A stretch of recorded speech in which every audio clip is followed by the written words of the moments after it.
Hi, this is Spencer, and you're listening to The Other Show. I think part of it is because there's dairy in it, because it's milk chocolate. I just had a couple of those Hershey milk chocolate eggs, like the knockoff Cadbury eggs. You said you had a hairball. But it sounds like a hairball. So your hairball has dairy in it. That's what you're saying. I hate it because I'm pretty sure, I am lactose intolerant, but I put myself through this. Josh.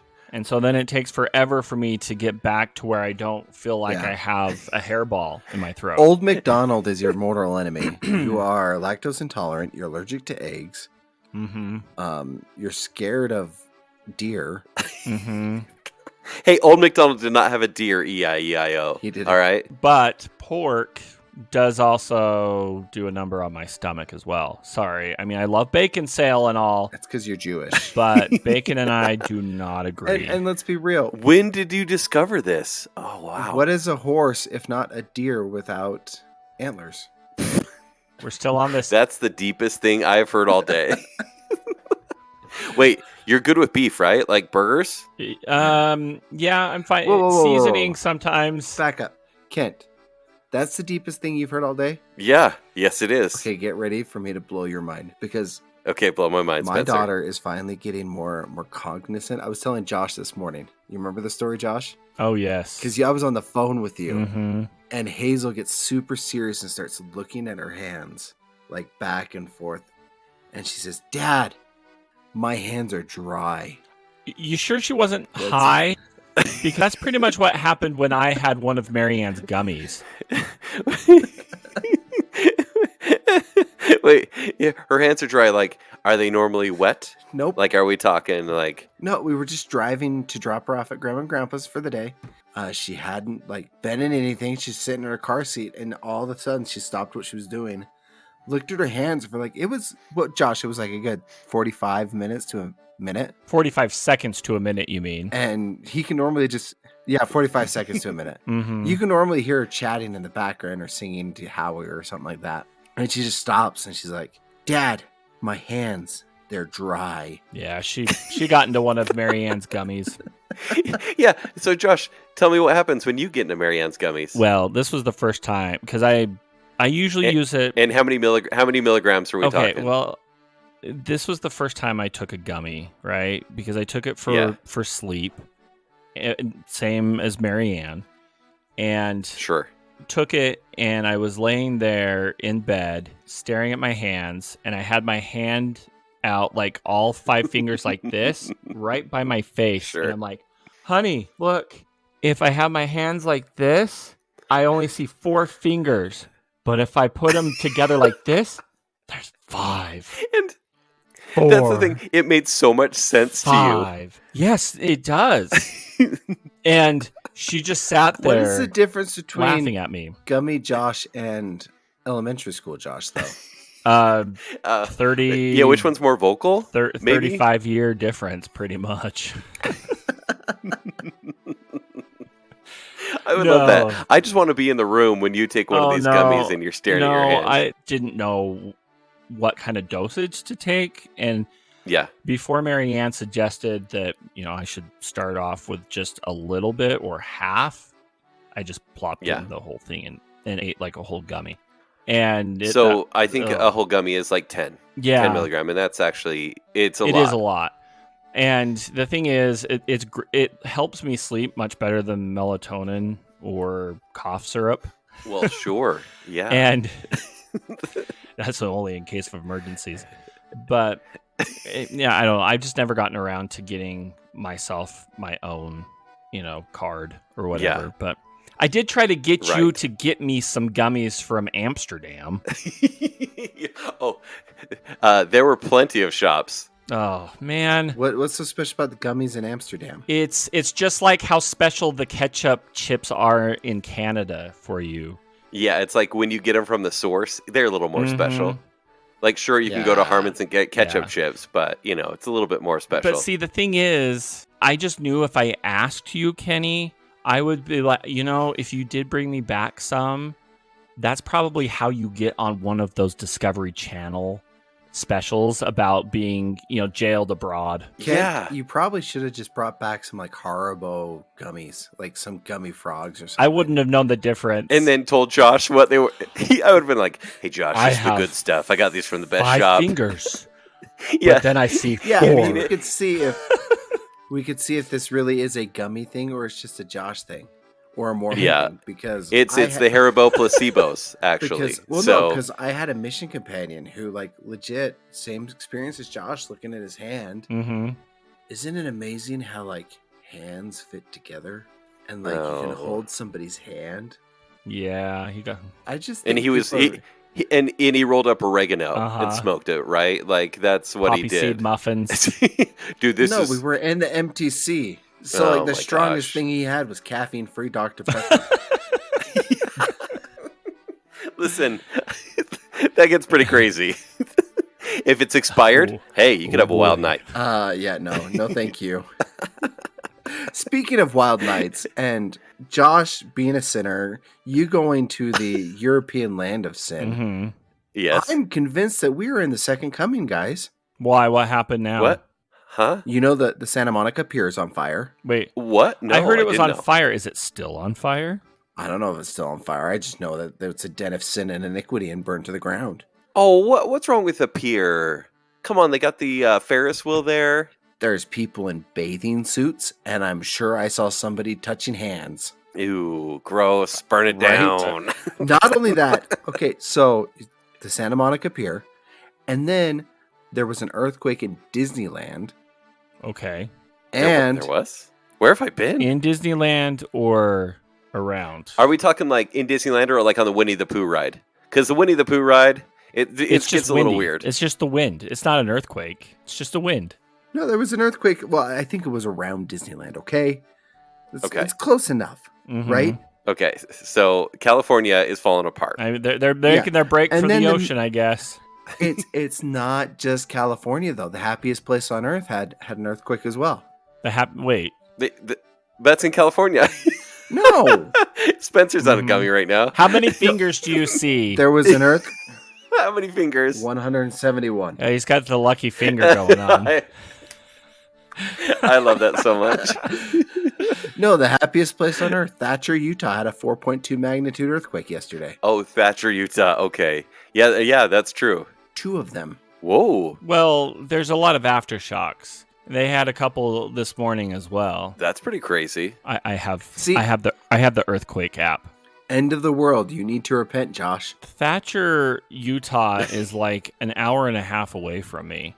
If West Jordan or South Jordan gets hit, then I'm getting on my knees. You think like we'd all be going to Thatcher if we want to get to safety, but apparently it's just going to fall on the ground. Right in the middle of the Great Salt Lake. Thatcher, Utah is where the Utahns keep their Jello jigglers. Oh my gosh.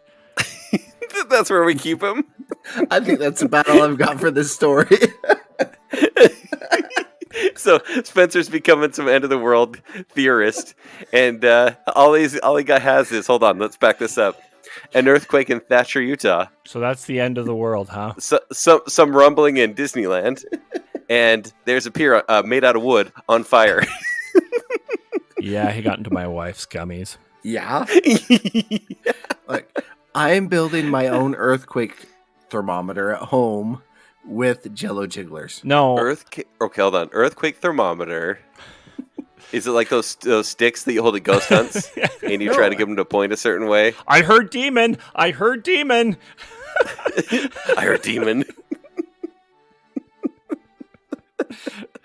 See, Spencer. Oh, man. I think this show's brought to you by Sleepy Gummies. Definitely. We have our first sponsor. I was just going to say, though, Spencer, you don't need thermometers or whatever.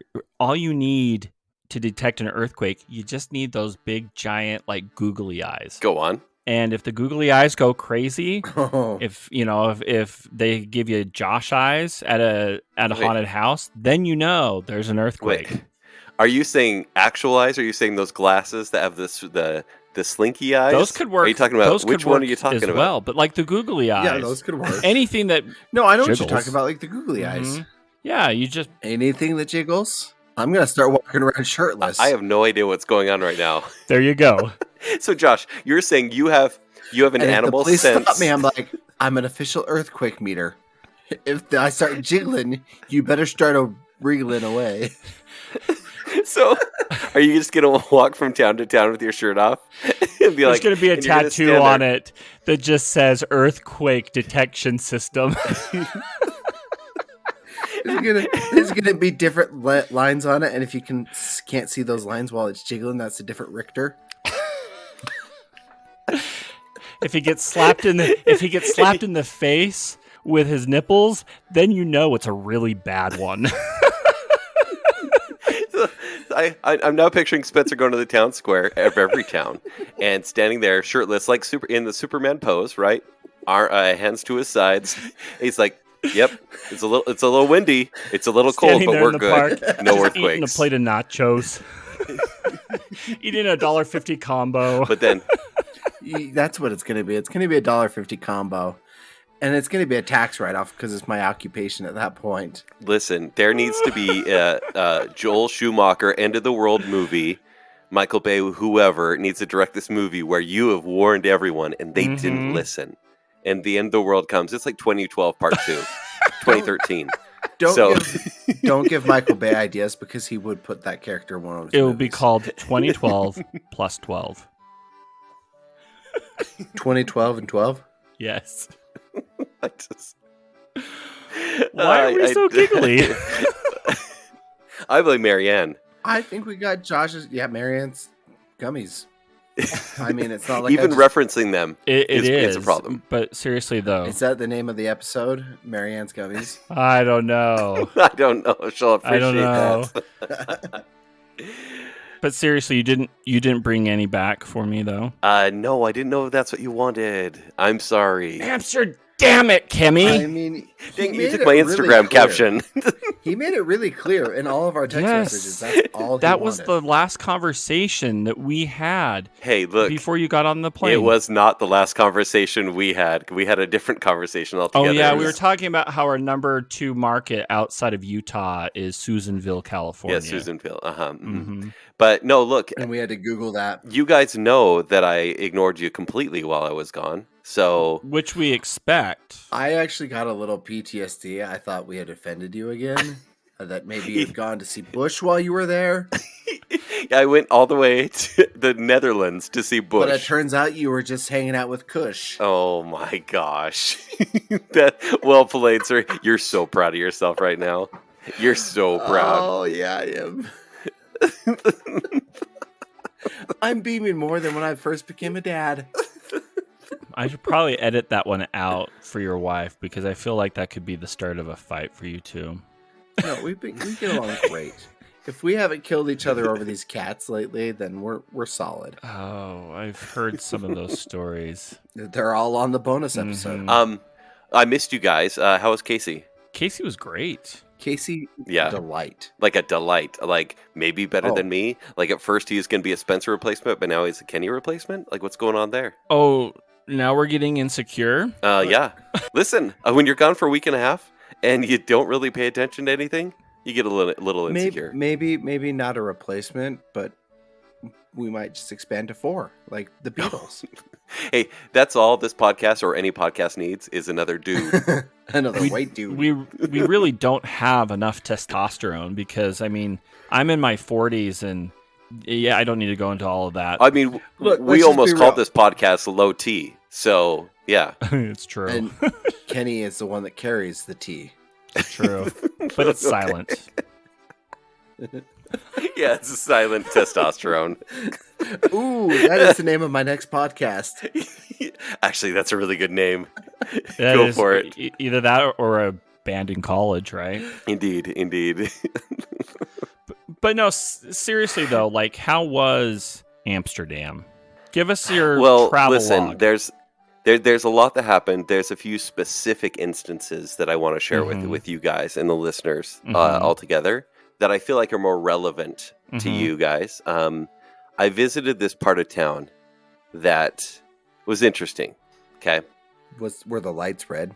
No. In fact, it was a little more family friendly. And there was a museum there. And, you know, there's like great museums. Like there's the Van Gogh Museum, which is incredible, right? It's really cool. you have to schedule it out like a month ahead. There's a museum called the Rijksmuseum, which is this huge building, and they have a whole bunch of Rembrandts. Wait. And what is it called? The Rijksmuseum. I thought you said the Rijksmuseum, and I'm like... Is it the third one or the first one? What kind of museum is this? Let's be honest. I mean, they did give themselves up to the Germans back in the day. I did also go to the Anne Frank Museum, which is the Anne Frank house. Oh, man. Pretty special experience. But the museum that I really want to talk about here today is the Cat Cabinet. What? It's the Cat Museum. Wait, what? The Cat Museum? I went to the Cat Museum. Okay, I'm listening. And I think there's a cat in the background in one of our feeds, by the way. There's a cat museum? I think so. We didn't add that in. That's How just apropos. Natural. Yeah, right. Ooh, that's a good word. There's a cat museum in downtown Amsterdam. I'm Googling the top 25 family-friendly museums in Amsterdam, and that is not even on the list. You have to put family in front of friendly, or it's going to get you a lot of dispensaries. Spencer, do you know why? Why? Because there are paintings with cats behinds. So it may not be totally family-friendly. Yep. Little button. They get a little cat button. Just put a smiley face sticker over it? Yeah, I mean, they should. Or a jewel. I wish I could do that with my cat. You can. Okay, so this episode is brought to you by the Cat Jewels. Okay. Listen, we already have a sponsor. Let's move forward. And my cat's neutered, so it doesn't work. Yeah. So, guys, you walk into this museum. It's 2 floors. I wish it were 3 or 4. Mm-hmm. And it's $10. Or 10 euros, sorry. Mm-hmm. So $20 in US. Yeah, it's like $12 essentially. Okay. You go in there, you pay your money, and we walk in. It was me and a buddy that were there, and we're like, "Oh, where do we go?" You can name your buddy. We know it's Lieb. Yeah, we're not it's Lieb. Jealous. Yeah, we're not going to kick you off the show because you went with other friends. Yeah, because I hung out with someone else that was declassified from our friends. Anyways, we walk in there and we're like, "Oh, where do we go?" And the lady says, "Oh, Will will take you." And we're like, "Will?" And his name's Will, but Will, we're going to call him. Okay. And we look down and there's this white and black cat, mostly white with some black spots. And he's looking up at us. And I'm like, because that's the natural call, right? Yeah. And then you put your hand out, real open, like you're trying to tame Toothless. Mm-hmm. And you're like, hi Vil. And he comes up and he does the little leg rub and he bumps his head up against your hand. And I'm like, well, I love this cat already. And then he led us upstairs. What? This is a touring cat. Wait, what? The cat showed us which way to go. Are you sure you weren't on a gummy? Then he started talking to us. And then he got into some 3-dimensional realm, and then we ended up in the Third Reich. Was it a Jellicle cat? It may have been a Jellicle cat because he was human-sized. It was a little awkward. I found what I was looking for, though. Okay, what did you find? Our sponsor is brought to us by Cheng Fu Butthole Covers, cat butt ornaments, new pet decoration accessories. Give the cat a whole new look. Oh boy, your cookies are going to be something different. I shared the link to you guys so we can get affiliate money from it. I'm not going to open that link because I'm pretty sure I'm going to get a virus. It's Amazon.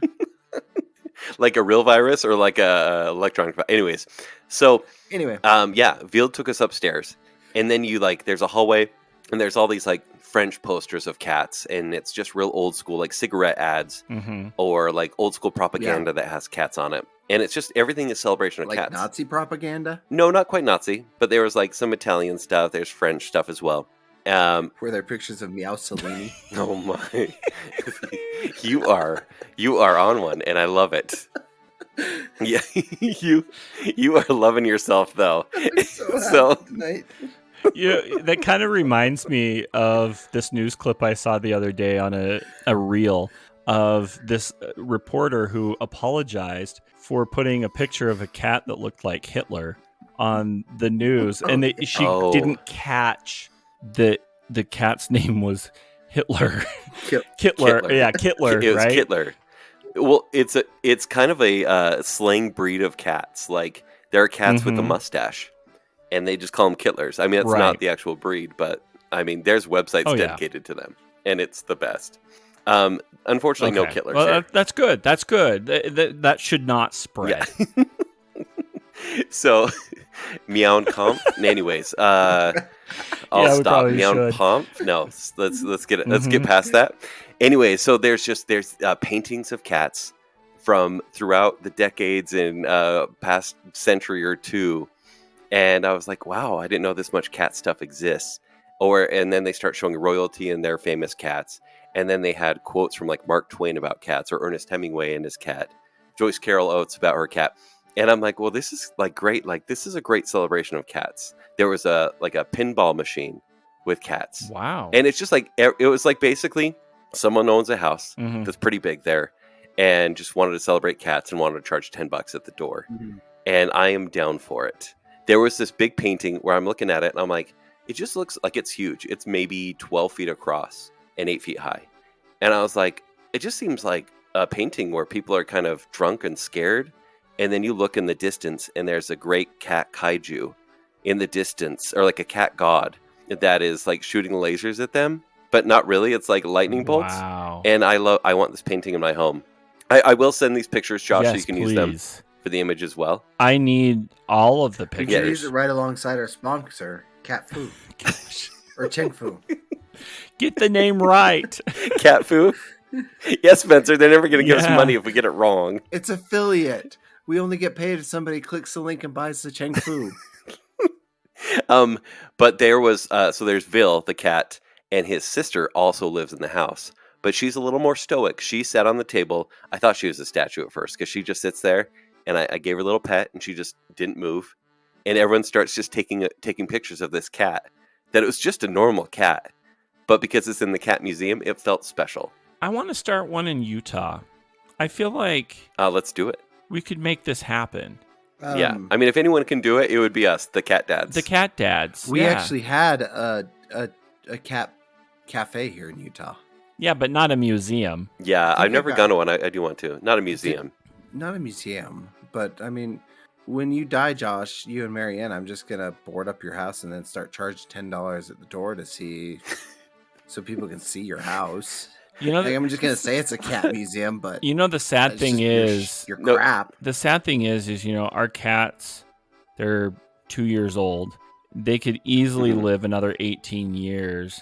In 20 years, plus, we're gonna be well into our 60s. I mean, they could outlive us. You know what's great about this idea is that they're going to outlive you because Walt will be the death of you both. Oh, it's true, right? And so. To see Walt behind bars in the cat museum, where you live, like in West Jordan, South Jordan. Yeah. I love this idea. It really should be a thing in like every major city, I think. Well, that's why we had to go. We're like, we're going to a cat museum. And like, yeah, we're going to a cat museum. Why the not? only problem is you can't charge like $10, $12 for this museum here in Utah because Utah, Josh, us Utahns, get real. Actually, no, we just need a coupon. We just need a coupon. We need a Groupon, but here's the thing. Look at the butterfly biosphere. Like, it's kind of cool that butterflies get on your face and leave their little syrup and stuff. Not really. But that place, it's like... That sounded way... No, it's gross. When they leave sticky stuff on I never want to be touched by a butterfly anymore now. Thanks, it's like Kenny. $16 to go. And there are families that go nonstop. That's what they mean by butterfly kisses. They're not kissing. They're not kissing. Huh. I mean, they're... Look, Josh, all you need to do, Utahns will pay anything as long as you make it Instagram, like photographable. Photographable? Well, yeah. And make it... That's a lot of syllables, friendly, Spencer.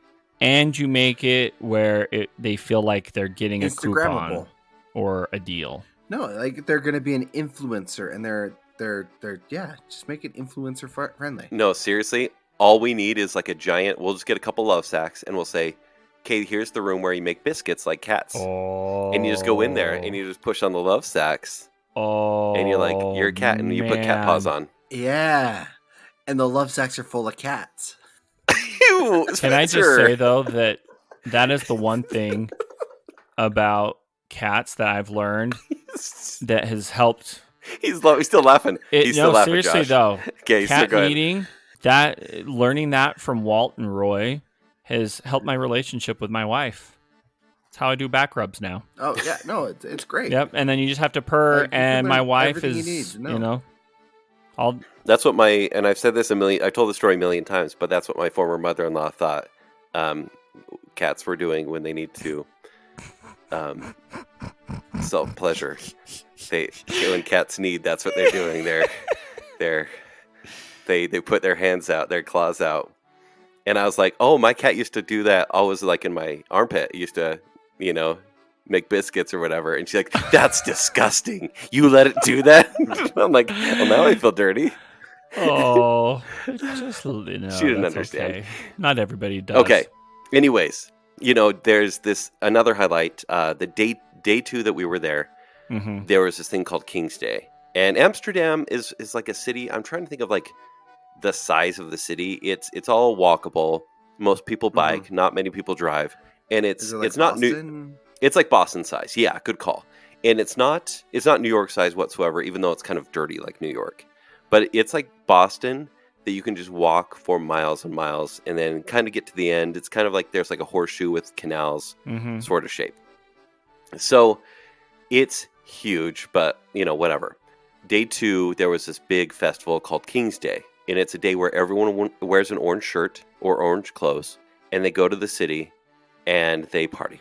Now, like drinking alcohol and smoking and all that kind of stuff is illegal outside, 364 days of the year. But on this day, wait. It's all good. It's all There's gravy. Outside you can't drink or smoke. Yeah, like you can't drink alcohol. Okay. Yeah.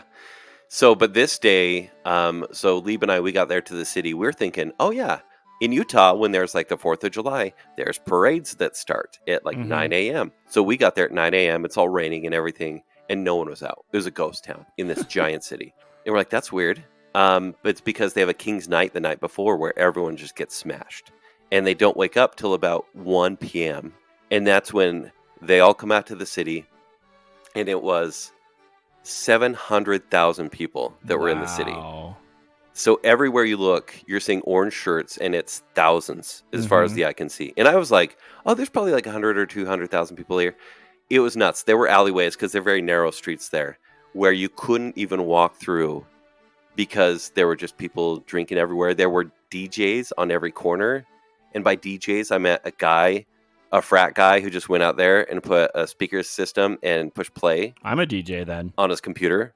And they were really popular. They would just be playing whatever really loud music, and all their hype guys would be there. Like hanging on trees and hyping them up and everything. All like 8 of them? But people couldn't get enough. So yeah, all 8 of them. Wow. There were people everywhere. So you said 700,000 people. In the streets. You know what's really kind of crazy is that's how many people attended the NFL draft in Detroit.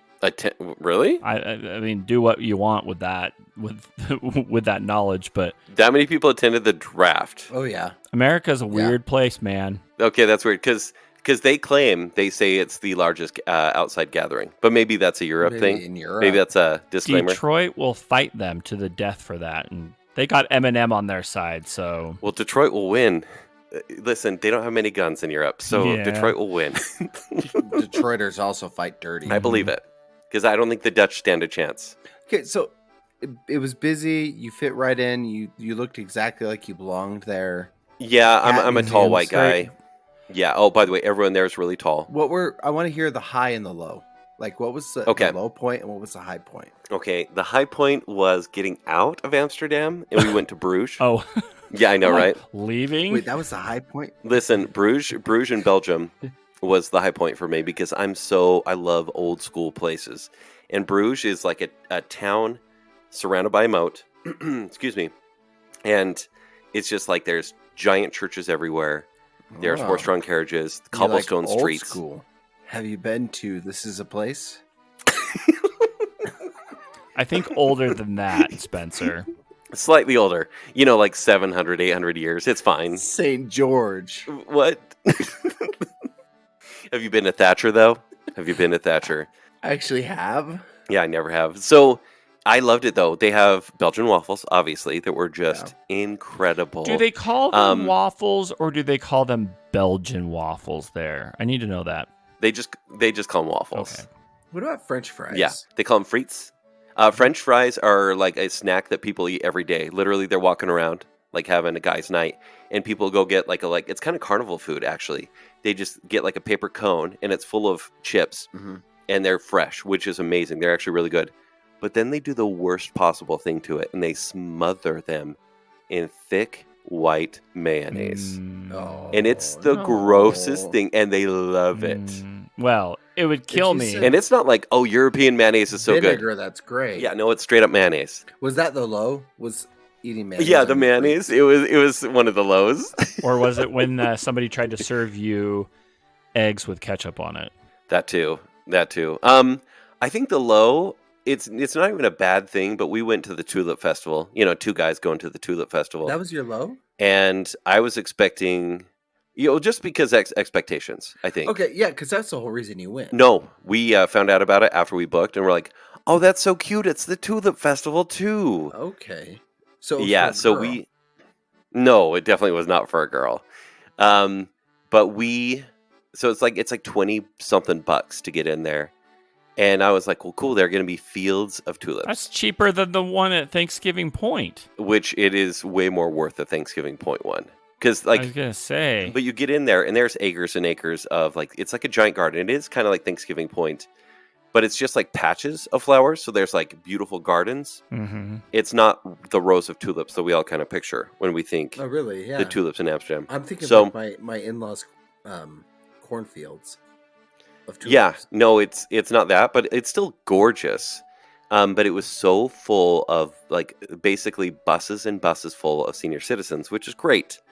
But it was like Disneyland, where we could barely move because there were just senior citizens everywhere. Mm-hmm. And I was like, this isn't really what I expected. It was just kind of a letdown where you're kind of walking in a procession to look at gardens. Yeah. And I was like, this isn't really for me. And so we actually rented bikes right after, and we rode around. The town is called Keukenhof, and that's where you actually see the rows of flowers. So like in farm fields and whatnot, they actually have the rows of tulips. And as far as the eye can see. And that's actually... So like on the cover of Best 2 Years. Yeah, that's exactly it. I think that's what I would recommend to do rather than... I mean, it's not too expensive to do the Tulip Festival. Maybe do both, but rent a bike. What if I'm really bad on bikes? How easy is it to ride a bike around that place? There's electric bikes everywhere. There are. Also, Josh, it's the flattest country ever. I'll find a way to biff it. Like literally, they dug this country out of the ocean essentially and created land, and there's no mountains. People, I mean, I had a 7-speed bike, but some people don't even have any speed. It's just a basic bike, and people get around. I think you'd be fine. How long has it been since you've been on a bike? I would prove you wrong. Because I mean, okay, go on. I lasted a day and a half on a bike on my mission. Granted, I was in Chicago in the middle of the city, and they said, yeah, you have to drive in traffic. Like you have to ride in traffic with everybody. And yeah, it didn't take me long to get hit by a car. So, okay, well, no, I ran into it actually. Are we going to hear about this for the next 6 years? No. I mean, there was no lawsuit, no former morning DJ, so we're good. Yeah. No, I was actually, but truthfully, I was actually afraid to ride a bike in the city because, probably big cities here, but mostly European cities, so many people commute with bikes. Yeah. They have etiquette, and they'll run you down. Oh yeah, no, I've heard that. You don't get in their way. Especially, and so I didn't want to mess with it. Because I think Amsterdam is one of the most biker friendly. Yes, because a lot of people don't own a vehicle or an auto. Yeah. They basically own the roads. Yeah, we did rent a car, but most of the time when we were in the city, we just took a tram. Yeah. And if you're a pedestrian, you almost have no path to walk on. It's very small. Interesting. And bikes can just basically ring their bell at you until you get out of the way. Also, Dutch people are kind of mean. Just putting it out there. So you fit right in. Hey, listen, I am the polite American. When I go places, I'm like, oh, sorry. Oh, I'm very sorry. And they're like... But you threw on that orange shirt. You pulled out your DJ equipment. You got your 3 hype guys. And you fit right in. In fact, I have the perfect... Josh and I were talking about the perfect next vacation for you the other day. Okay, go on. Okay. Josh, do you want to read this story? Yes, actually, this. What do you think about cruises, Kenny? I've never taken one, and I've always wanted to. Oh, good. You're going to be the DJ on this next cruise. How have you... oh, my gosh. How have you never been on a cruise? You know, it's truthfully, it's I may have to go by myself because I've asked people to go, like friends or, whoever. And people are just like, no, I'd rather go somewhere, which I agree. Like, I want to discover a new city, like in Europe. But at the same time, I just want to eat a lot. Okay, well... You can do that while on a cruise, though. Like, you cruise to the city. Yeah.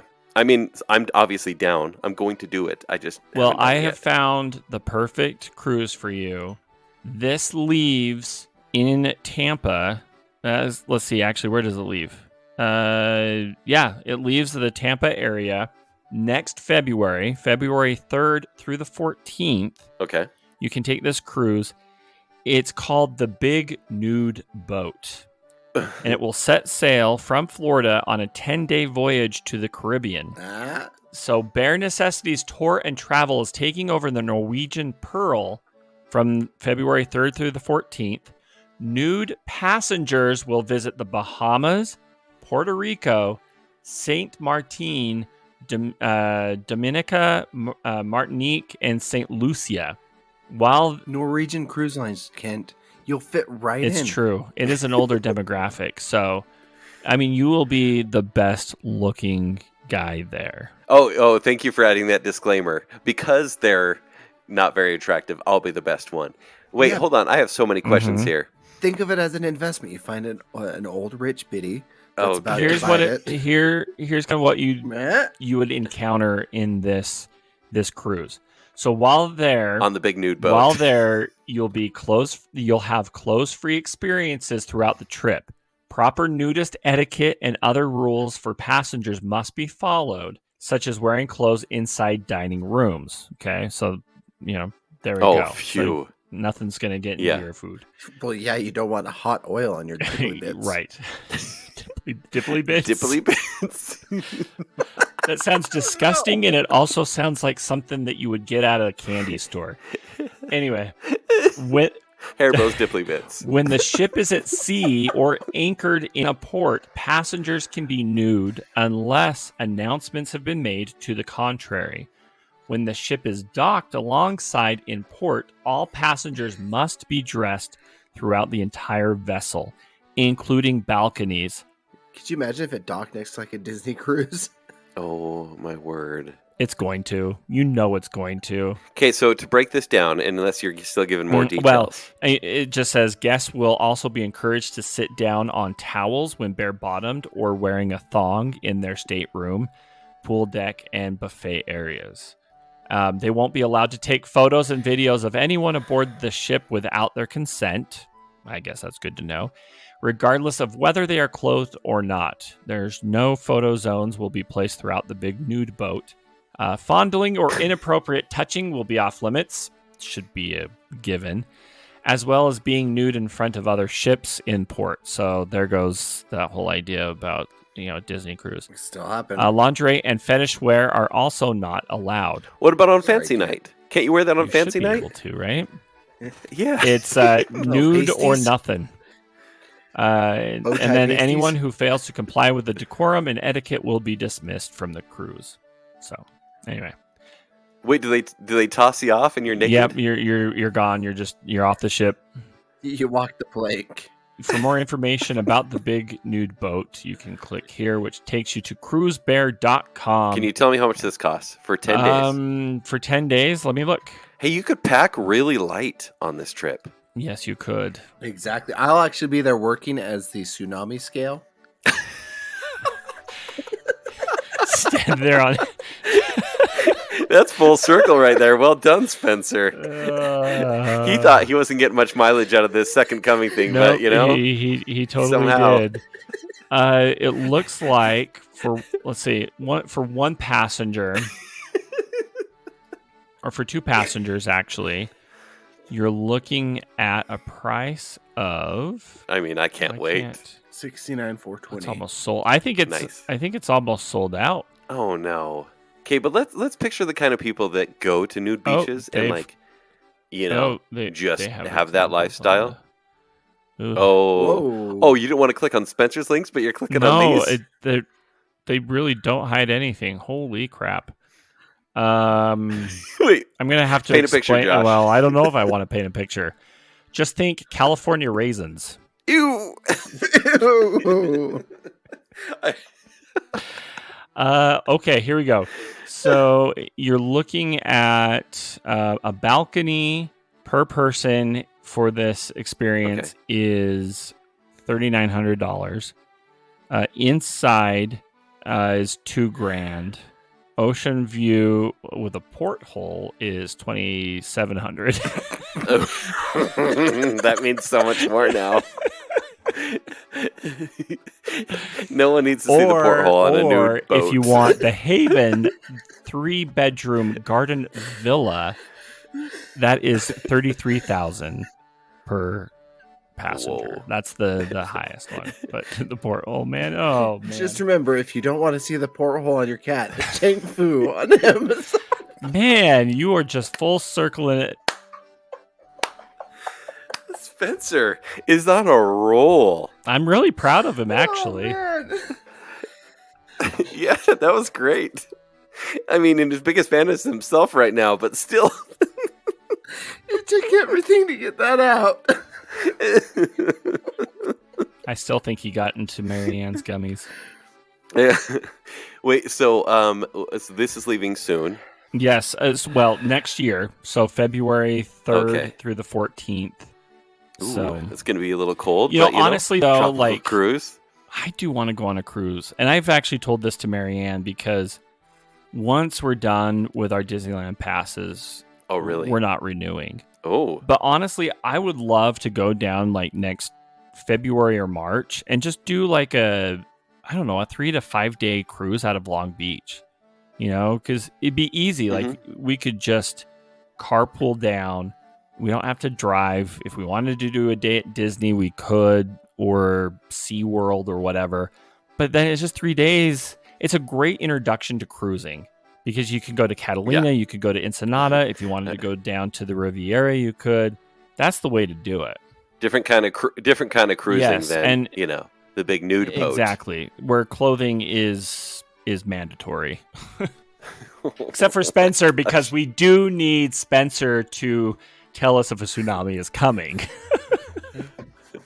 Listen. It's quite the swell. Listen, I now picture Spencer. We need a Spencer for every natural disaster. Tornadoes. Avalanches. Oh. Please no fires. What do you do for avalanches? Okay. Hey, listen. Before we go, I'm a little disappointed in everyone for not calling because I was hoping to hear some voicemails today. So we just need to put out a plug right here. Yes, please call. Call our voicemail. I mean, let us know if you would go on a nude cruise. Or if you've been to Amsterdam or Belgium or what European city is your favorite. Or help Kenny pick his next vacation. Yeah, absolutely. Or let us know what kind of natural disasters you want Spencer to detect for all of us. Or if you want to go to our cat museum. Yes. So that number, just so you know, is 801-508-4989. So call and leave us a message. And, man. Take us away, Josh. Oh, I better. You've just listened to The Other Show, starring Kent Dunn, Josh Hansen, and Spencer Myers. The Other Show is produced by Kent Dunn, Josh Hansen, and Spencer Myers. Show design and audio editing is done by me, Josh Hansen, and sales manager is Spencer Myers. The Other Show is generously supported by our friends on Patreon. A huge thank you to our Friends with Benefits tier. These friends are contributing a minimum of $25 a month, which in return comes with some rather significant benefits, including the weekly off-the-cuff episodes of The Other Show, monthly bonus episodes, quarterly live Q&A shows, and exclusive swag and perks. A huge thank you to our favorite Brit, Jonathan Vaskar, the lovely and talented Mrs. Robinson, the one, the only Chris Anderson, Brandon from Popfly Cards, Lady Terry A. Finley, the proud Disney mom, Tanya Budge, the other Keith Brown, it's Rick, not Dick Smith, Dave, and of course, our newest friend with benefits, Melanie Milring. To support The Other Show on Patreon, visit patreon.com/The Other Show to join. Please rate, review, and subscribe to The Other Show on Apple Podcasts, Spotify, iHeartRadio, YouTube, or wherever podcasts are found. Follow us on Facebook, Instagram, and X. To better connect with us and other fans of The Other Show, join our Facebook group, The Other Group. For past episodes, links to our other shows, and to shop for show swag, visit our website at theother.show. And remember, when you're not listening to me here on The Other Show, you can hear me on my other show, The Party in the Back. You can hear me on my other show, Bacon Cell. And you can find me helping you find safety and shelter on the Norwegian Pearl.